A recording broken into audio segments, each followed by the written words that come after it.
Bugun sizlar bilan bosh og'rig'i haqida gaplashamiz. Bosh turibdi desangiz, demak biling sizda zo'riqish bosh og'rig'i. Bu boshning yarmida lo'qillovchi, ko'ngil aynish, qusish bilan kechuvchi statistikaga qaraganda ko'proq erkaklarda uchraydi. Bu xuddi boshingizga chaqmoq urgandek og'riq bo'lsa, shuncha meningit yoki insult bo'lish xavfi juda ham yuqori. Ba'zida ko'ngil aynish bilan kechadigan og'riq bu qon bosimini ko'targanlik belgisi og'rig'i. Yuzning oldingi qismida lo'qillovchi og'riq bo'ladi. Egilgan paytda boshingiz xuddi uchoqli nerv nevralgiyasining og'riqlari, ya'ni uchoqli nerv shamollagan paytda bemorni davolashga harakat qilamiz. Sizni bu hayotingiz davomida qanaqa bosh og'riqlarini o'tkazganingizni albatta kommentariyada yozib qoldiring. Salomat bo'ling, o'zingizni ehtiyot qiling. Bugun sizlar bilan bosh og'rig'i haqida gaplashamiz. Bosh og'rig'ining turlari haqida gaplashamiz. Bularning birinchisi bu zo'riqish bosh og'rig'i. Qachon yuzaga keladi? Qachonki ko'p o'tkazilgan stresslar, uyqusizlik, umuman organizmdagi har qanaqa stresslar hisobiga yuzaga keladigan og'riq bu zo'riqish bosh og'rig'i. Farqlash bu boshni halqasimon og'rig'i hisoblanadi, ya'ni halqasimon siqib turadi. Ya'ni sizda boshingiz og'riyaptimi degan savolga siqib og'riyapti, mana shu halqasimon peshona sohasi bilan birgalikda ensani qurshab turibdi desangiz, demak biling sizda zo'riqish bosh og'rig'i. Buni oddiy bosh og'riq tabletkasi bilan o'tkazib yuborib bo'lmaydi. Buni zo'riqish bosh og'rig'i bor bemorlar juda ham yaxshi bilishadi, ya'ni og'riq qoldiruvchi dorilar ularga umuman ta'sir qilmaydi.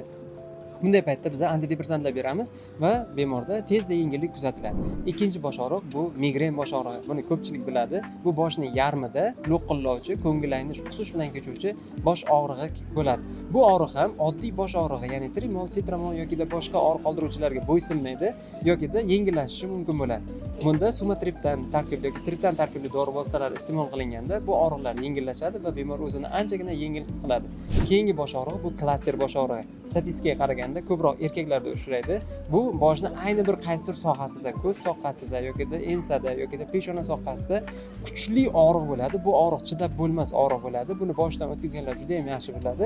Hatto o'zimda ham bir marta samolyotda bo'lgan. Ya'ni havo bosimi o'zgargan paytda ko'zimda kuchli og'riq paydo bo'lib, ko'z yoshlanishi, burun oqishi, burun bitishi bilan birga kechgan va buni tasvirlab berish juda ham qiyin va bu og'riqni boshdan o'tkazganlar juda ham yaxshi bilishadi. Keyingi bosh og'riq bu ekstremniy holatlar, ya'ni shoshilinch yordam talab qiladigan bosh og'rig'i. Bu qanaqa bosh og'riq? Bu og'riq siz hayotingizda his qilmagansiz. Xuddi boshingizga chaqmoq urgandek og'riq bo'lsa, xuddiki bir narsa quyilib ketgandek, issiq suv quyilgandek og'riq bo'layotgan bo'lsa, bu subarachnoidal qon quyilish belgisi bo'lishi mumkin, ya'ni insult xavfi. Keyingi bosh og'riq esa qushqani ketish bilan birgalikda kechsa, tutqanoq, talvasa bilan, isitma bilan kechayotgan bo'lsa, bu shoshilinch tarzda shifokorga murojaat qilish kerak bo'ladi. Ya'ni sizda qo'shimcha meningit yoki insult bo'lish xavfi juda ham yuqori.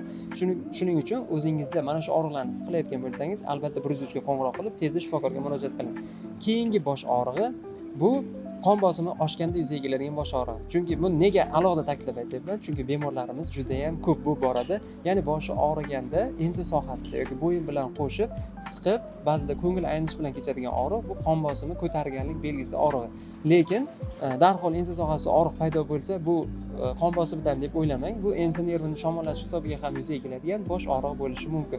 Keyingi bosh og'riq turlaridan bittasi bu sinusli shamollashlar, ya'ni gaymarit, frontit, shunga o'xshash lor a'zolarini shamollashdan yuzaga keladigan bosh og'rig'i. Bunday og'riqni farqlab olish yuzning oldingi qismida lo'qillovchi og'riq bo'ladi. Egilgan paytda boshingiz xuddi oqib ketayotganday bo'ladi. Ya'ni bu og'riqni ko'pchilik boshdan o'tkazgan, shamollagan paytda.